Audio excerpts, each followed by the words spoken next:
The concept of object permanence is attained during Piaget's dash stage of development. बहुत ही classical question है, पता नहीं कितनी बार रिपीट हुआ है, इसलिए इसको महत्वपूर्ण की श्रेणी में नंबर 1 पे रखे हैं, है ना। तो वस्तु के स्थायित्व की जो अवधारणा है, कॉन्सेप्ट है, वो किस स्टेज में आ जाता है? सही उत्तर है वो सेंसरी मोटर ही रहेगा, है ना।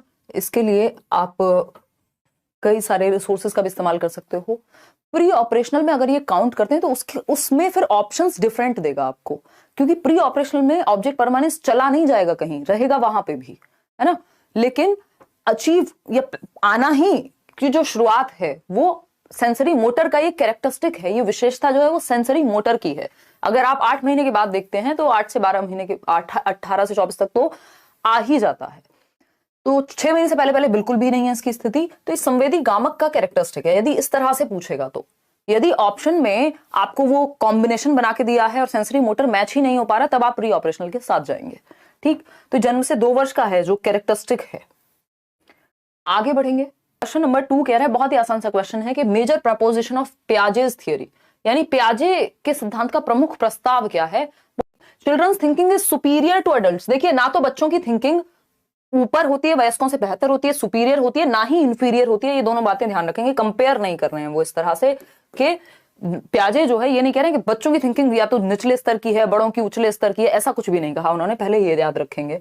Children's thinking is quantitatively different. देखो, क्वांटिटेटिवली डिफरेंट नहीं होती, यानी अमाउंट तो सेम ही है, बच्चा भी दिन में 50 बातें सोच रहा है, आप भी दिन में 50 बातें सोच रहे हैं, बस डिफरेंस किसका है? क्वालिटी का, गुण का, अमाउंट का नहीं, काइंड का, प्रकार का अंतर है। बच्चे के लिए उसका खिलौनों का रोना है, आपके लिए आपकी सैलरी नहीं आई इस चीज का रोना है, ब्रेकअप का रोना है, किसी और चीज का, या किसी और चीज के बारे में सोच रहे हैं। आप रोते ही नहीं रहेंगे, नॉर्मल भी सोच सकते हैं किसी चीज के बारे में, आपका एग्जाम आ रहा है आप उसके बारे में सोच रहे हैं। बच्चे के लिए उसको खिलौना वो वाला कब मिलेगा जब उसको कौन सा चाहिए जो, ठीक। तो बस क्वालिटी में अंतर है, सोचता बच्चा भी, अमाउंट सेम है, काइंड डिफरेंट है, क्वांटिटी सेम है, क्वालिटी अलग है।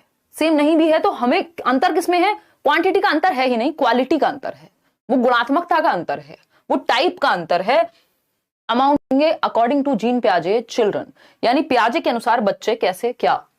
लर्न बाय ऑब्जर्विंग अदर्स, दूसरों को ऑब्जर्व करके ऑब्जर्वेशनल लर्निंग से सीखते हैं, तो ये तो बेंड्यूरा कहते हैं। पियाजे थोड़ी कह रहे हैं कि बच्चे दूसरों को ऑब्जर्व करके सीखते हैं, अवलोकनात्मक अधिगम की थियोरी बेंड्यूरा की है। अगर हम बात कर रहे हैं बी ऑप्शन की, कैन बी कंडीशनड, कंडीशनिंग की बात कौन करेगा? बिहेवियरिस्ट। और पियाजे क्या हैं? कंस्ट्रक्टिविस्ट हैं, रचनावादी हैं। तो कंडीशनिंग की बात पियाजे नहीं करते। कंडीशनिंग मतलब एक तरह की आदत डलवा दी आपने कि कुत्ते को घंटी बजाओ खाना आएगा, घंटी बजाओ खाना आएगा, यही काम थॉर्नडाइक कर रहे हैं। नहीं, पियाजे तो बच्चे को एक्टिव रखने की बात करेंगे।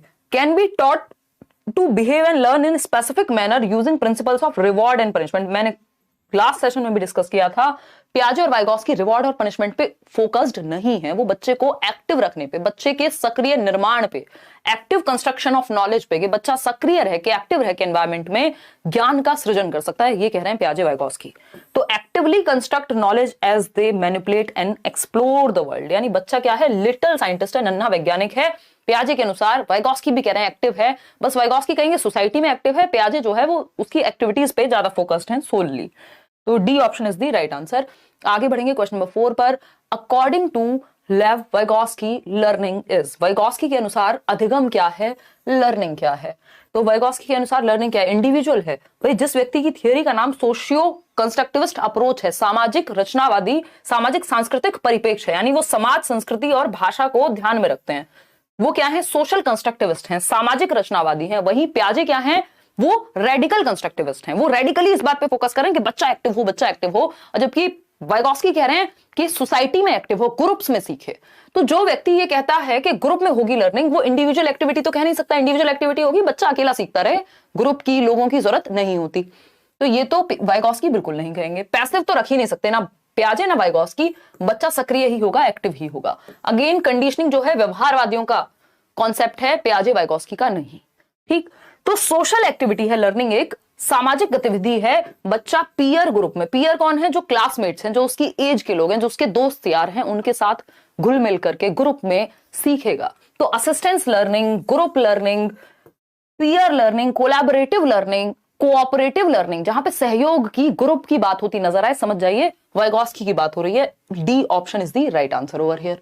आगे कहता है Lev Vygotsky refers to the verbal dialogues that children have with themselves. Focus कीजिएगा, वर्बल डायलॉग्स यानी जो बातें कर रहे हैं बच्चे अपने आप से, मौखिक संवाद जो बच्चा अपने आप से करे, विद देमसेल्व्स यानी खुद से जो बच्चा बातें करता है, खुद से जो डायलॉग करेगा, जो रात को बैठ करके आप खुद से बातें कर रहे हैं, अरे यार ये कैसे होगा, नोट्स तो अभी तक बने नहीं हैं, या नोट्स तो अभी तक पढ़े नहीं है, वट एवर जो आप खुद से बातें करती बात प्रॉब्लमेटिक है, ईगोसेंट्रिक है।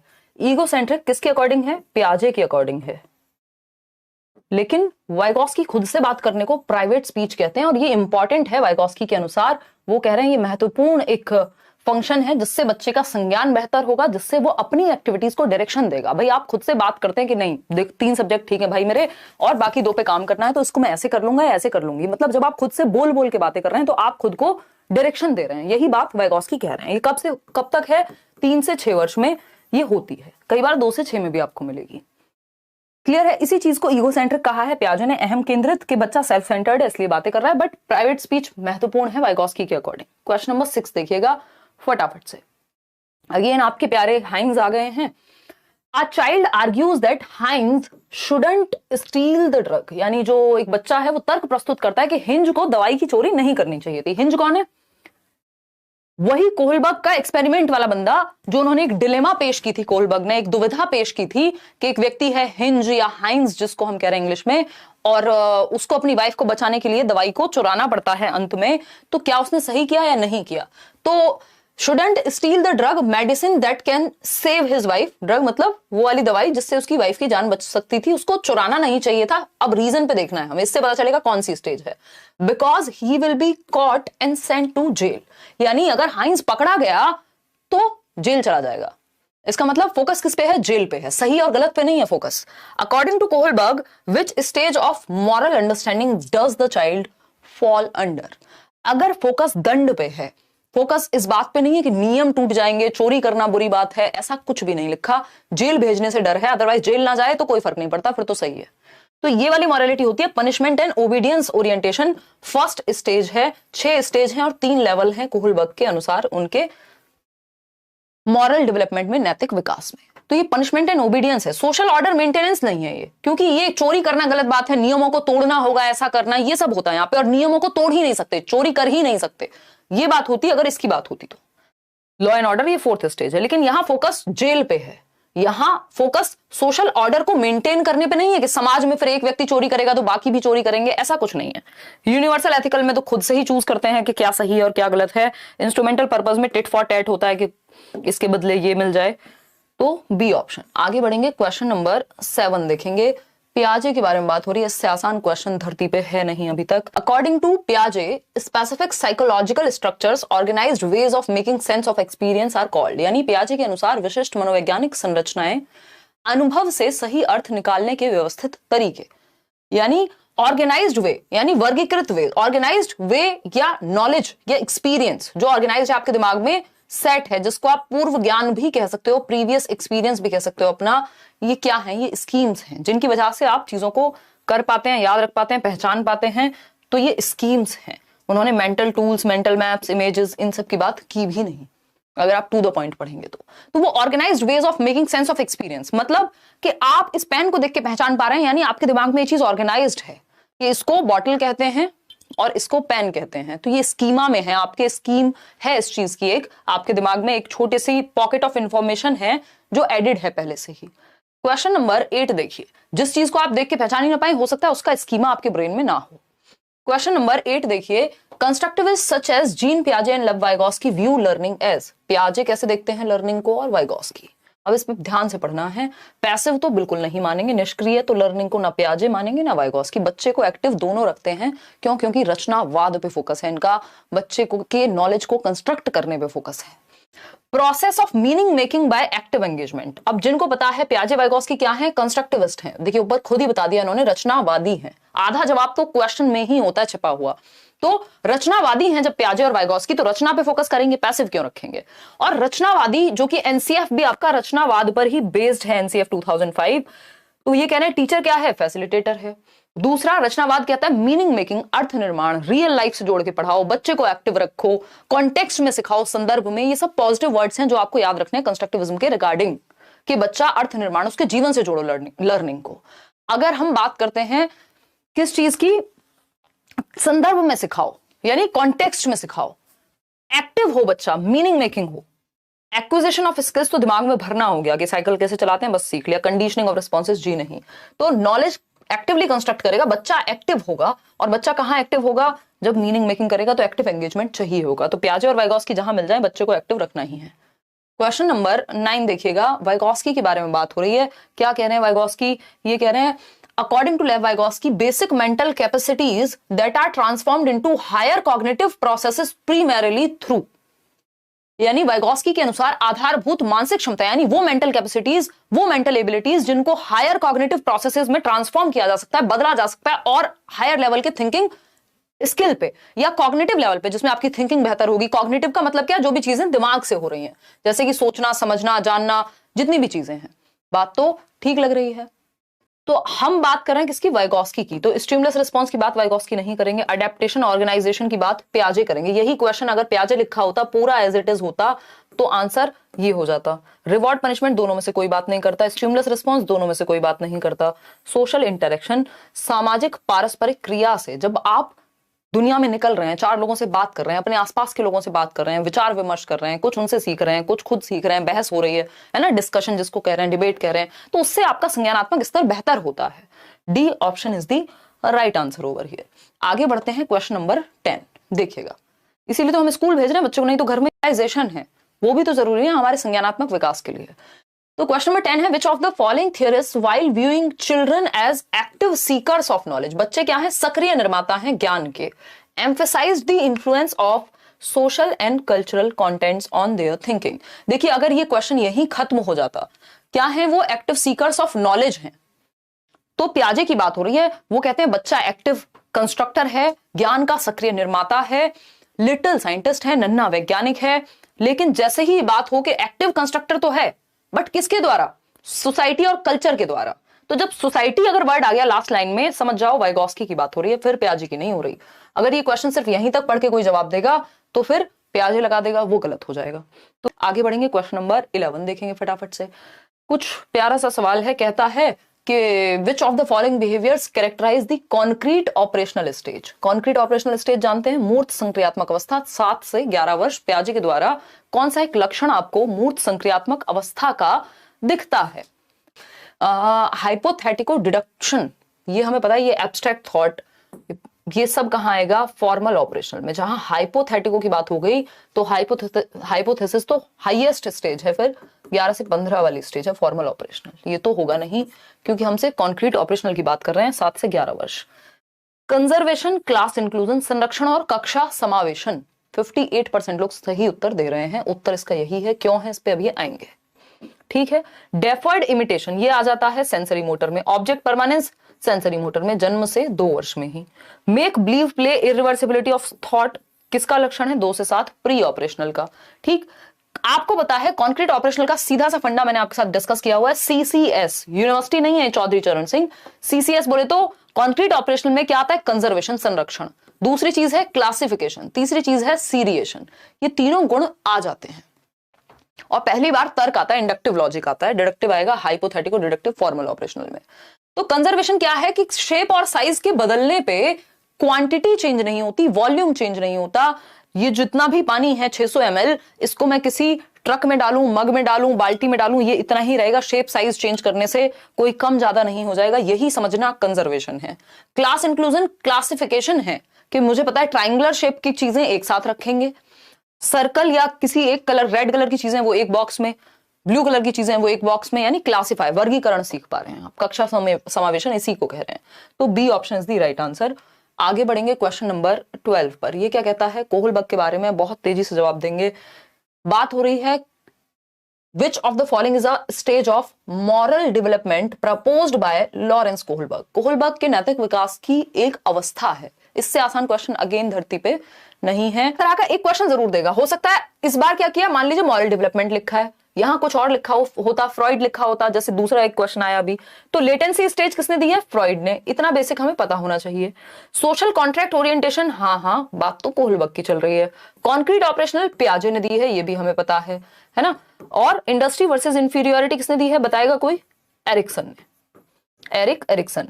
और ये सारी स्टेजेस किसकी बात कर रही है? 6 से 12 वर्ष लेटेंसी, कॉन्क्रीट ऑपरेशनल 6 से 12 वर्ष, इंडस्ट्री वर्सेस इंफीरियोरिटी 6 से 12 वर्ष, और ये भी उसी के बीच में आती है। तो यानी स्कूल एज की ही कहीं ना कहीं बात हो रही है, ये भी हमें ऑब्जर्व करना पड़ेगा। तो जरूरी नहीं है ना जो क्वेश्चन पूछा बस एज इट इज पूछ लेगा, इन्हीं ऑप्शन में से किसी एक से क्वेश्चन बना देगा। तो सामाजिक अनुबंध अभिविन्यास, जिसको हम कहते हैं fourth stage, law and order, जहां रूल्स ब्रेक नहीं हो सकते, रूल्स आर रूल्स, ये है बी ऑप्शन। फोर्थ स्टेज है कोहलबर्ग का सेकेंड लेवल का। आगे बढ़ेंगे, क्वेश्चन नंबर 14 से पहले 13 आता है। ये कह रहे हैं according to Jean Piaget's theory of cognitive development hypothetico deductive reasoning. इसका जवाब मैंने आपको दिया था। देखिएगा जब भी डिडक्टिव वर्ड लिखा है तो वो सबसे लास्ट में आएगा। डिडक्टिव का मतलब ही है कि आप रूल टू एग्जाम्पल जा पाएंगे। हाइपोथेसिस मतलब परिकल्पना, इमेजिनेशन करके रीजनिंग लगा पाएंगे। अगर इंडक्टिव रीजनिंग या सिर्फ रीजनिंग लिखा होगा तो कॉन्क्रीट ऑपरेशनल, क्योंकि मूर्त संक्रियात्मक में सबसे पहले क्या आती है? लॉजिक है, यानी एग्जाम्पल से रूल जाने के लिए। अगर हम बात करें हाइपोथेटिको डिडक्टिव रीजनिंग की, परिकल्पनात्मक निगमनात्मक चिंतन की, तो ये हाईएस्ट स्टेज पे आएगा। और अगर एब्स्ट्रैक्ट थॉट की बात करता तब भी आंसर यही होता। अमूर्त चिंतन भी इसी स्टेज पर आता है। 11 से 15 वर्ष पियाजे की हाईएस्ट स्टेज। SPCF 4 स्टेजेस हैं, sensory motor, pre operational, concrete operational, formal operational. ठीक है ना। अगर सिर्फ इंडक्टिव लॉजिक होता तो ये हो जाता 7 से 11 वाला। चलिए आगे बढ़ेंगे नेक्स्ट क्वेश्चन की तरफ। क्वेश्चन नंबर 14 क्या कहता है? क्वेश्चन नंबर 14, अगर हम बात करते हैं drawing implications from Piaget's theory of cognitive development, यानी पियाजे की थ्योरी से यदि आप इंप्लीकेशन निकालते हो, उसको क्लासरूम में यूज करने की बात करते हो, उसके एजुकेशनल इंप्लीकेशन की बात करते हो कि कक्षा में कैसे यूज करेंगे किसी भी थ्योरी को, ये हम पढ़ते हैं लगभग हर सेशन में आजकल। तो 6 to 8 क्लास का बच्चा है, यानी 6ठी से 8वीं, 6ठी से 8वीं मतलब 13 या 14, 12 से 14 वर्ष का बच्चा रहा होगा। भाई हमारा राइट टू एजुकेशन एक्ट क्या कहता है कि 6 से 14 वर्ष के बच्चे को फ्री एजुकेशन दो, यानी 8th क्लास तक फ्री एंड कंपलसरी एजुकेशन है। तो 14 साल के बीच में ही होगा ना, 12 से 14 के बीच में होगा 6 to 8 का बच्चा। एज देख के समझना है ना कौन सी स्टेज की बात हो रही है। तो क्या करेंगे आप? इसको रटना नहीं है कि आपको जवाब पता है तो जवाब दे दिया। क्यों है जवाब, उसको समझना जरूरी है, क्योंकि इसी क्वेश्चन घुमाएगा तो फिर आप घूम जाएंगे। डिस्करेज तो आप लॉजिकल आर्ग्यूमेंट्स को कर ही नहीं सकते, क्योंकि ये तो लॉजिकल थिंकिंग की स्टेज है। लॉजिक आता है पहली बार कॉन्क्रीट ऑपरेशनल में 7 से 11 में, हालांकि ये 1 साल और आगे आ गए हैं उससे। ठीक है ना। Present problems that require reasoning based solutions, यानी ऐसी समस्याएं प्रस्तुत करो जिसमें तर्क का प्रयोग हो। बिल्कुल सही बात है। कॉन्क्रीट से ताजा ताजा बच्चा निकला है और फॉर्मल ऑपरेशनल की तरफ बढ़ रहा है, तो रीजनिंग जो है वो वाले क्वेश्चंस जिसमें रीजनिंग हो, जिसमें तर्क हो, जिससे कि तर्क अभी नया आया है उसका यूज करे और एब्स्ट्रैक्ट थिंकिंग की तरफ बढ़ पाए। बिल्कुल। Use only concrete materials to teach a concept. अब कई लोगों को ये लग सकता है कि कॉन्क्रीट मटेरियल, क्योंकि कॉन्क्रीट ऑपरेशनल से जस्ट निकला है बच्चा, वही 12 साल के आसपास है। देखिए कॉन्क्रीट ऑपरेशनल 7, 8, 9 तक सही रहते हैं, उसके बाद फिर आपको लॉजिक का भी प्रयोग करना है। ठीक, क्योंकि कॉन्क्रीट का मतलब हर चीज दिखाओ। अब जो बच्चा 12 से 14 वर्ष में है उसको तो रीजनिंग का प्रयोग करेंगे ना, तर्क का प्रयोग करेंगे, वो तर्क की एज है। ठीक, उससे छोटा होता तो अब हम बात कर सकते थे। तो तर्क आधारित चीजें प्रेजेंट करनी है। सिर्फ सिलेबस पे हमें नहीं फोकस्ड रहना होता, सिलेबस या बुक पे ही फोकस नहीं है, हम एक्टिविटी पे फोकस्ड हैं। बी ऑप्शन सही था। अकॉर्डिंग टू वाइगॉस्की के अनुसार when adults adjust the support to extend the current level of performance, child's current level of performance, यानी जो अडल्ट हैं, जो वयस्क हैं, वो बच्चे का जो करंट लेवल ऑफ परफॉर्मेंस है, जितना उसको आ जाता है, मतलब जितना वो आज जानता है प्रेजेंट सिनेरियो में, उसकी प्रेजेंट नॉलेज को बेहतर करने के लिए, एक लेवल ऊपर ले जाने के लिए सपोर्ट देते हैं। इस सपोर्ट को क्या कहते हैं ये पूछा है, सिंपल, सरल, सुंदर, सस्ती, टिकाऊ भाषा में बताइएगा। देखिएगा, तो वाइगॉस्की के अनुसार जब एक वयस्क बच्चे के निष्पादन के वर्तमान स्तर को सहयोग द्वारा विस्तारित करता है, यानी जो उसका करंट लेवल है उसको विस्तारित करने के लिए एक वयस्क हेल्प दे रहा है।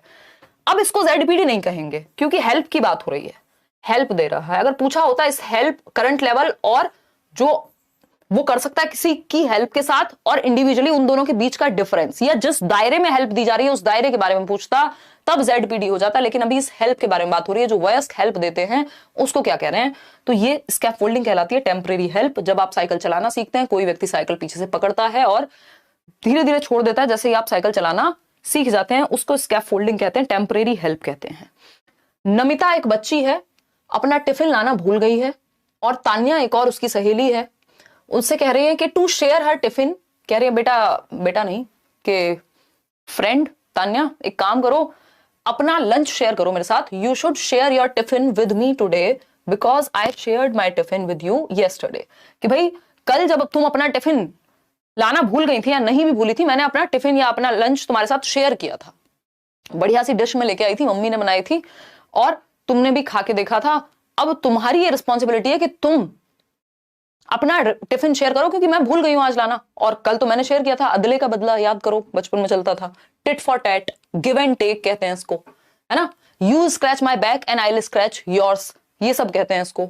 तो लॉरेंस कोलबर्ग के अकॉर्डिंग ये सबसे ज्यादा क्वेश्चन पूछा जाता है इस स्टेज से। Namita's statements represents dash orientation typical at dash stage. अब यहां पे फंस सकते हैं कई लोग। पहले फोकस करो कि फर्स्ट वाले का आंसर ढूंढो, नहीं तो सेकंड से मिक्स एंड मैच हो जाएगा। तो अगर हम बात करें नमिताज स्टेटमेंट क्या रिप्रेजेंट करता है, कौन सी orientation? Exchange orientation, mutual exchange, interpersonal relations, इसके कई सारे नाम हैं। ठीक है, ये है म्यूचुअल एक्सचेंज, इंटरपर्सनल रिलेशनशिप, यानी टिट फॉर टैट वाली स्टेज। कौन सा लेवल है ये लेवल है प्री कन्वेंशनल। क्या है ये? Pre conventional level. लेकिन इतने महान है आपके एग्जाम वाले, उन्होंने कहा, मतलब बोर्ड ने गलती कर दी, गलती किसी से भी हो सकती है ना। तो कन्वेंशनल लेवल दे दिया इन्होंने, जबकि ये प्री कन्वेंशनल लेवल है, फर्स्ट लेवल पे सेकंड स्टेज है। तो अब आपको यहां पता है लॉ एंड ऑर्डर ये हो ही नहीं सकता, ओबीडियंस ये है ही नहीं, कोई अथॉरिटी थोड़ी है जो ओबीडियंस की बात करे, आज्ञा का पालन करो, कोई आज्ञा तो दी नहीं है। गुड गर्ल गुड बॉय की बात नहीं हो रही कि तुम अच्छी बन जाओ, अच्छा लड़का बन जाओ। तो एक ही चीज है कि एक्सचेंज वाली बात ये पक्का है, तो एक ही ऑप्शन फिट बैठ रहा है यहाँ पे। बेशक पार्ट बी जो है गलत है, इसमें फ्री नंबर फिर इन्होंने दिए थे, नंबर भी नहीं दिया आई थिंक, मुझे लग रहा है, लेकिन सही इसी को माना था। क्यों? क्योंकि फर्स्ट पार्ट सही दिया है, सेकंड नहीं भी दिया है, तो आपको उसी के साथ जाना पड़ेगा क्योंकि गड़बड़ हुई है। तो ये प्री कन्वेंशनल है, tit for TET, first level, पूर्व पारंपरिक की सेकंड स्टेज है। क्वेश्चन नंबर 17 देखिएगा। एक बच्ची है 5 साल की, 5 साल पे ध्यान दीजिएगा, 3 से 6 वर्ष में एक चीज बताई थी आपको। 5 साल की बच्ची है, टी शर्ट को फोल्ड कर रही है। A 5-year-old girl talks to herself while trying to fold a t-shirt। 5 साल की बच्ची एक टी शर्ट को फोल्ड कर रही है, टी शर्ट तो नहीं है हमारे पास, जैकेट है, तो ये जैकेट को फोल्ड करते हुए खुद से बातें कर रही है ना। Talk to herself, which of the following statements is correct in the context of the behavior displayed by the girl। अब ये जब टी शर्ट को फोल्ड करते हुए खुद से बातें कर रही है, अरे मम्मी बहुत डांट रही है, कल मेरे को स्कूल लंच लेके जाना है, ऐसे खुद से बातें कर रही है, निशा को किस दिन पीटेंगे मिलके, ये सारी बातें कर रही है खुद से, है ना। ये टी शर्ट को फोल्ड करते हुए प्राइवेट स्पीच है। बट पूछा क्या है, अगर यहाँ पे पियाजे के अकॉर्डिंग पूछ लेता, अच्छा दोनों के अकॉर्डिंग पूछ लिया, जीन पियाजे would explain this as social interaction, while Lev Vygotsky कहेंगे एक्सप्लोरेशन है। नहीं भाई, जीन पियाजे and Lev Vygotsky would explain this as the child's attempt to imitate her mother. Imitation की बात भी बेंड्यूरा करते हैं, वाइगोस्की नहीं करते हैं। जीन पियाजे and Lev Vygotsky would explain this as egocentric nature.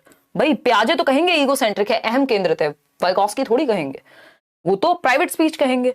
तो जीन पियाजे would explain this as egocentric speech, बिल्कुल सही बात है, पियाजे इसको अहम केंद्रित वाक कहेंगे। और लेव वाइगोस्की वुड एक्सप्लेन दिस, वो इसको कैसे एक्सप्लेन करेंगे, बच्चे का अटेम्प्ट है to regulate her actions through private speech, यानी जो बच्ची है वो अपने ही एक्शंस को, अरे इसको ऐसे नहीं ऐसे मोड़ेंगे, ये वो बातें, खुद के ही एक्शंस को गाइड करने के लिए बात कर रही है खुद से। ठीक है, तो वाइगोस्की के अकॉर्डिंग ये प्राइवेट स्पीच है, जीन पियाजे के अकॉर्डिंग ये ईगोसेंट्रिक है। 5 साल की बच्ची है, तो यानी वही जो आपकी अर्ली चाइल्डहुड वाली स्टेज है, 3 से 6 वर्ष में आपका प्राइवेट स्पीच होती है। क्वेश्चन नंबर 18 देखिएगा। In the context of Kohlberg's stages of moral reasoning, under which stage would the given typical response? Response पढ़ लो चुपचाप सीधा। Your parents will be proud of you if you are honest, so you should be honest। यानी आपके माता पिता ईमानदार, यदि आप ईमानदार हैं तो आपके माता पिता आप पर गर्व करेंगे। अगर आप फर्स्ट आते हैं तो माता पिता गर्व करेंगे, कितनी अच्छी बच्ची है, कितना अच्छा बच्चा है, गुड बॉय है, नाइस गर्ल है। ये क्या है? थर्ड स्टेज है। Good boy nice girl orientation कहते हैं इसको, कन्वेंशनल लेवल है ये, यानी सेकंड लेवल की थर्ड स्टेज है ये। परंपराएं या समाज को जब हम ध्यान में रखते हैं अपनी मॉरलिटी के लिए, तो ये अच्छी लड़की अच्छा लड़का अभिविन्यास है कि माँ बाप गौरवान्वित महसूस करेंगे, यानी गुड गर्ल कहेंगे, गुड बॉय कहेंगे। ठीक है बात। लॉ एंड ऑर्डर तो नियमों का पालन करना है, पनिशमेंट से बचने के लिए नंबर लाने हैं। सोशल कॉन्ट्रैक्ट ओरिएंटेशन अगेन के नियमों का पालन करना है। ठीक, क्लियर है। आगे बढ़ते हैं। जब ये लॉ एंड ऑर्डर और सोशल कॉन्ट्रैक्ट को एक साथ दे दे तो समझ जाना ये फिफ्थ स्टेज की बात हो गई फिर, क्योंकि लॉ एंड ऑर्डर को सोशल कॉन्ट्रैक्ट भी ये कह देते हैं, सोशल ऑर्डर मेंटेनिंग कह देते हैं। क्वेश्चन नंबर 19 देखिएगा, क्या कहता है ये देखेंगे। Which of the following statements is correct about Jean Piaget's theory of cognitive development? पियाजे के बारे में कौन सा एक स्टेटमेंट सही है? देखिएगा, पियाजे argues that instead of progressing through stages, cognitive development is continuous. अच्छा, मतलब पियाजे का तर्क है कि संज्ञानात्मक विकास चरणों में आगे बढ़ने की अपेक्षा निरंतर होता है। मतलब निरंतर मतलब एक तो कॉन्टिन्यूअस होता है, तो पियाजे ने तो डिसकॉन्टिन्यूअस कहा है डेवलपमेंट को, ये तो हम पढ़ चुके हैं बहुत बार। दूसरा ये कह रहे हैं कि स्टेजेस में नहीं होता, मतलब पियाजे कह रहे हैं कि स्टेजेस में डेवलपमेंट नहीं होता और खुद 4 स्टेजेस दे दें, तो कोई सेंस है इस बात की? नहीं है। अगर हम बात करते हैं पियाजे has proposed 5 distinct stages of cognitive development, यानी पियाजे ने संज्ञानात्मक विकास के 5 चरण दिए हैं। हम तो 4 ही पढ़ रहे हैं, एनसीईआरटी भी 4 पढ़ा रही है, पूरी दुनिया के सारे पेपर 4 पढ़ा रहे हैं, तो एसपीसीएफ 4 स्टेज है, 5 नहीं है सरकार। ए ऑप्शन कैसे हो सकता है? कॉन्टिन्यूअस है कैसे? पियाजे कॉन्टिन्यूअस कहने लग गए डेवलपमेंट को, कब? नींद में? नहीं नहीं नहीं नहीं सरकार, ऐसे नहीं होता। C option, the stages are invariant which means that no stage can be skipped, यानी किसी चरण को छोड़ा नहीं जा सकता क्योंकि ये चरण स्थिर हैं। अच्छी नहीं लग रही ये बात? क्या किसी स्टेज को स्किप कर सकते हो कि भाई ये वाली स्टेज पसंद नहीं आ रही, एक काम करो, पियाजे कह रहे हैं प्री ऑपरेशनल से सीधा फॉर्मल ऑपरेशनल पे पहुंचेगा बच्चा, यानी जो आपकी पूर्व संक्रियात्मक अवस्था है उससे सीधा औपचारिक संक्रियात्मक पे पहुंचेगा, जंप कर जाएगा। ऐसे थोड़ी होता है। The sequence of the stages can vary according to the cultural context of children.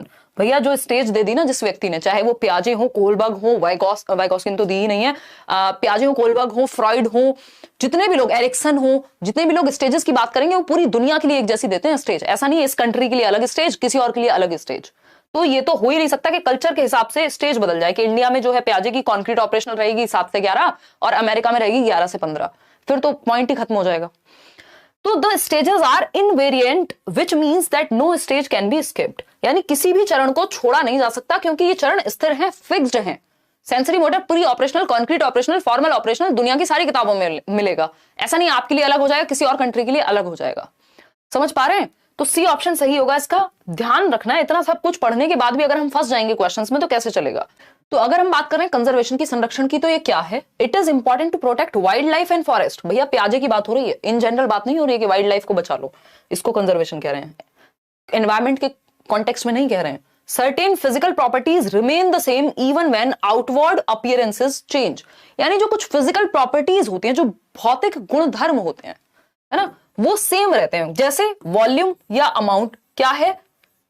एक फिजिकल प्रॉपर्टी है कि इस बॉटल में जितना पानी है, 200 ml है, 500 ml है, 300 ml है, तो 300 ml पानी यदि मैं इस, ये 200 ही मान लेते हैं, इस मग में डाल दूं तब भी कुछ भौतिक प्रॉपर्टी, क्या ये ml वाली प्रॉपर्टी, ये अमाउंट वाली, या मैं कहूं वॉल्यूम वाली जो प्रॉपर्टी है वो सेम रहेगी। बेशक मैं क्या कर दूं, आउटवर्ड अपीयरेंस को चेंज कर दूं, यानी बाहरी आकृति को बदल दूं, इस मग में डाल दूं बॉटल की जगह, मग की आकृति अलग है, बॉटल की आकृति यानी शेप और साइज अलग है, अपीयरेंस अलग है, लेकिन वॉल्यूम फिर भी सेम रहेगा। इसी को कंजर्वेशन कहते हैं कि शेप और साइज के बदलने पे क्वांटिटी सेम रहती है, अमाउंट सेम रहती है, वॉल्यूम सेम रहता है। One can arrive at the correct conclusion by systematically testing hypothesis. तो ये तो कंजर्वेशन की बात ही नहीं, दूसरों के पर्सपेक्टिव को लेना क्या कहलाता है? ये तो अगेन ऐसी बात हो रही है कि ये ईगो सेंट्रिज्म की बात हो रही है, तो यहां पे ये सब तो चलेगा ही नहीं। B option is the right answer. Question number 21 देखिएगा, कोहलबर्ग के बारे में कुछ चर्चा हो रही है, समझेंगे। Lawrence Kohlberg's theory of moral reasoning has been criticized on several counts. जब कोहलबर्ग के क्रिटिसिज्म की बात करें तो 99% केसेस में चक्कर यही रहता है कि या तो उनकी थियरी को जेंडर बायस कहा होगा या फिर कल्चरल बायस की बात हुई होगी, कि कल्चरल डिफरेंसेस को यहाँ पे ध्यान में नहीं रखा जाता, कि कल्चरल डिफरेंसेस होते हैं, इसका ध्यान नहीं रखा जाता, क्योंकि स्टेजेस तो पूरी दुनिया के लिए सेम है कोहलबर्ग की। तो अगर हम बात कर रहे हैं यहां, तो Kohlberg has not given typical responses to each stage, नहीं, हर एक स्टेज पे रीजनिंग क्या होगी बच्चे की दिया हुआ है उन्होंने। Kohlberg has duplicated Piaget's method, duplicate नहीं किया है, बेस्ड है उस चीज पे थियरी, थियरी इन्होंने अपनी ही दी है। Kohlberg's theory does not focus on children's responses, भाई बच्चों के रिस्पॉन्सेज पे तो बनाई है उन्होंने theory. Kohlberg has based his study primarily on a male sample, ये एक प्रॉब्लम है कि जेंडर बायस थियरी है, फेमिनिन एस्पेक्ट को, फेमिनिन एस्पेक्ट ऑफ केयर को उन्होंने कंसिडर नहीं किया है, जो कि कैरल गिलिगन कह ही रही हैं। D option. आगे बढ़ेंगे, क्वेश्चन नंबर 22 देखिएगा। Which of the following statements describe पियाजे and Vygotsky's views on language and thought. ये क्वेश्चन मैंने जान के डाला है क्योंकि इसमें आप कंफ्यूज होते हैं कि पियाजे भाषा और विचार के बारे में क्या कहते हैं और वाइगोस्की भाषा और विचार के बारे में क्या कहते हैं। फटाफट से, तो लैंग्वेज एंड थॉट की अगर हम बात करते हैं, पियाजे और वाइगोस्की कैसे व्यू करते हैं, इसको कैसे देखते हैं। According to Vygotsky thought emerges first and according to पियाजे language has a profound effect on thought. अगर आपको पूरा नहीं पढ़ना, यहीं तक ही पढ़ लीजिए। According to Vygotsky thought emerges first, यानी विचार पहले आता है वाइगोस्की के अनुसार। यही गलत हो गई ये बात, क्योंकि विचार पहले पियाजे के अकॉर्डिंग आता है, वाइगोस्की के अकॉर्डिंग नहीं। वाइगोस्की ने ये नहीं कहा कि कौन पहले आता है कौन बाद में, वो कह रहे हैं दोनों साथ साथ चलते हैं, बाद में मर्ज हो जाते हैं। अकॉर्डिंग टू पियाजे thought emerges first and according to Vygotsky language has a profound effect on thought. पता नहीं। Both view thought as emerging from the child's language, ऐसा नहीं है। Both view language as emerging from the child's thought, ऐसा भी नहीं है। तो पियाजे के अकॉर्डिंग थॉट पहले आता है और वाइगोस्की के अकॉर्डिंग जो लैंग्वेज है उसका थॉट पे अच्छा खासा प्रभाव है। यानी थॉट पे प्रभाव है का मतलब क्या है भाई, थिंकिंग मतलब कॉग्निटिव डेवलपमेंट। तो वाइगोस्की के अकॉर्डिंग तो लैंग्वेज से डेवलपमेंट हो रहा है ना थिंकिंग का या कॉग्निटिव स्किल्स का। तो ये तो बात सही है कि सिंबॉलिक लैंग्वेज से या लैंग्वेज से कॉग्निटिव डेवलपमेंट होता है, ये वाइगोस्की कह रहे हैं। पियाजे कह रहे हैं पहले थॉट आएगा, पहले कॉग्निटिव डेवलपमेंट आएगा, उससे लैंग्वेज डेवलपमेंट होगा। तो पहले थॉट आता है, ये पियाजे कहते हैं, और पहले जो थॉट है, पहले और बाद में की तो बात ही नहीं कर रहे वाइगोस्की, वो कह रहे हैं कि थॉट पर जो प्रभाव है वो लैंग्वेज का है। क्वेश्चन नंबर 23 देखिएगा, वाइगोस्की के अकॉर्डिंग क्या सही है। According to Vygotsky interaction with adults and peers does not influence, अच्छा बड़ों के साथ इंटरेक्शन से कोई डेवलपमेंट नहीं होता, ये तो गलत हो गई भाई। वाइगोस्की तो कह ही रहे हैं सोसाइटी और कल्चर से सीख रहे हैं जो भी सीख रहे हैं। फिर बात आती है language development changes the nature of human thought, यही तो बात हो रही थी ना अभी कि जो भाषा का विकास है वो आपके विचार पर प्रभाव डालेगा, जबकि पियाजे कह रहे थे पहले विचार बाद में भाषा। ये नहीं कह रहे कि पहले भाषा आ रही है, बट ये कह रहे हैं कि जो इन्फ्लुएंस है, जो भाषा का इन्फ्लुएंस है थॉट पे, तो भाषा से थॉट विकसित हो रहा है। पहले और बाद में की बात वाइगोस्की नहीं कर रहे हैं। Culture plays a very small role, ऐसा नहीं है कि आपकी संस्कृति का प्रभाव नहीं है आपके डेवलपमेंट पे, वो तो कह रहे हैं समाज और संस्कृति का ही प्रभाव है। लैंग्वेज कैसे एक्विजिशन डिवाइस LAD से सीखते हैं, तो ये तो बाबा नॉम चॉम्स्की कह के गए हैं कि LAD लैंग्वेज एक्विजिशन डिवाइस, जो कि आपके ह्यूमंस में एक एबिलिटी होती है जिसके थ्रू वो भाषा बोलते हैं। तो भाषा विकास मतलब आपकी लैंग्वेज जैसे डेवलप हुई है वो आपके थॉट को इन्फ्लुएंस करेगी, ऐसा वाइगोस्की कह रहे हैं। क्वेश्चन नंबर 24 देखिएगा, सेकंड लास्ट क्वेश्चन है Lawrence Kohlberg's theory which level signifies the absence of morality in its true sense, यानी जीरो मॉरलिटी। क्या है, अनुपस्थिति है मॉरलिटी की, अपनी कोई नैतिकता नहीं है बच्चे की, जो बाहर से भर दिया गया है वही सही है। जीरो मॉरलिटी ऑफ सेल्फ, खुद की कोई मॉरलिटी, खुद का कोई सही गलत नहीं होता बच्चे के लिए। किस स्टेज में बताइए। लेवल 1 है ये, प्री कन्वेंशनल लेवल है, पूर्व पारंपरिक, यानी परंपराओं से पहले, जहां उसको कुछ मतलब नहीं है समाज में क्या सही गलत है, क्या परंपराएं हैं। जब आप छोटे होते हैं आपको खाना मिल जाए टाइम पे, आपको क्या पड़ा है कौन सही कौन गलत, है ना। और ये वही स्टेज है जहां पे punishment and obedience, tit for TET, उसके लिए कोई अपनी कोई मॉरलिटी नहीं है। भाई मैंने तेरे को टिफिन दिया था तू मेरे को दे दे, पनिशमेंट से बचना है इसलिए आज्ञा पालन करनी है, सही गलत कुछ नहीं है उसके लिए, अपनी मॉरलिटी जीरो है। लेवल 2 पे होता है कि कन्वेंशन, यानी समाज में जो चल रहा है वो सही है। फिर लेवल 3 पे सेल्फ, लेवल 2 पर सोसाइटी तय कर रही है सही गलत, लेवल 3 पर खुद से चूज कर रहे हैं सही गलत, लेवल 1 पे एक्सटर्नल सोर्सेज हैं, खुद की मॉरलिटी जीरो है। ठीक है, 3 लेवल हैं, 6 स्टेजेस हैं। लास्ट क्वेश्चन आज के लिए पढ़िएगा, जवाब दीजिएगा इसका। पियाजे proposes that pre operational children are unable to conserve, यानी 2-7 वर्ष वाले बच्चे जो हैं वो संरक्षण नहीं आता उनमें, वो शेप और साइज के चेंज होने पे क्वांटिटी चेंज हो जाती है, ये मान लेंगे। उनको लगेगा एक 4 मान लीजिए बॉल्स हैं, तो जो क्लोज रखी हुई हैं वो छोटी हैं या कम स्पेस ले रही हैं, जो दूर दूर रखी हुई है वो बड़ी लाइन है, जबकि ये 4 ही बॉल्स हैं। ठीक, तो ही attributes this inability to which one of the following factors, यानी निम्नलिखित कारकों में से किसको उन्होंने इस असमर्थता के लिए जिम्मेदार ठहराया है? बताइएगा एक बार। कि बच्चा क्या नहीं कर पा रहा, दूसरे के पर्सपेक्टिव को समझ नहीं पा रहा, कंजर्वेशन नहीं है बच्चे में, यानी संरक्षण नहीं है। वो ये नहीं समझ पाएगा ये 200 ml पानी में बॉटल में डालूं चाहे मग में डालूं, बात बराबर है। तो हाइपोथेटिकल थिंकिंग की कमी है। हाइपोथेटिकल तो जाकर के फॉर्मल ऑपरेशनल में आएगी, कंजर्वेशन तो उससे पहले ही आ जाएगा। पर्सनल फेबल है। देखिए पर्सनल फेबल 2 तरह के होते हैं। एक होता है आपका पर्सनल फेबल जिसको आप कहते हैं कि यूनिकनेस का पर्सनल फेबल होता है। ये भी एडोलेसेंस में होती है इस तरह की चीजें, 12 से 18 के वर्ष के बीच में, कि आपको लगता है आप दुनिया से यूनिक हैं, है ना, मेरे वाली अलग है, मेरे वाला अलग है, वो वाली कहानी है ये पर्सनल फेबल यानी यूनिकनेस। दूसरी एक पर्सनल फेबल होती है इनविंसिबल फेबल होती है, कि आपको लगता है आप तो मतलब इमॉर्टल हैं, या आप तो कुछ अलग है, ना तो आप तेज गाड़ी चलाएंगे तो आपका एक्सीडेंट नहीं होगा, लेटा के घुमा दो कहीं से भी बाइक, है ना। तो वो इनविंसिबल फेबल है जो आपने अपने दिमाग को कहानी सुना दी, कल्पनाशील कहानी। तो ये 12 से 18 में एडोलेसेंस में इस तरह की चीजें होती है, पर्सनल फेबल जो खुद को आपने सुनाया हुआ है। इरिवर्सिबिलिटी ऑफ थॉट के कारण कंजर्वेशन की कमी है, ये बात बिल्कुल पक्की है कि बच्चा जो है रिवर्स नहीं कर पा रहा अपने थॉट को, कि 200 ml पानी इसमें रखा हो चाहे इसमें, तो दोनों में बराबर ही है, ये चीज वो रिवर्स नहीं करके देख पाता। हाई लेवल एब्स्ट्रैक्ट रीजनिंग तो भाई फॉर्मल ऑपरेशनल में आएगी। Conservation C option is the right answer.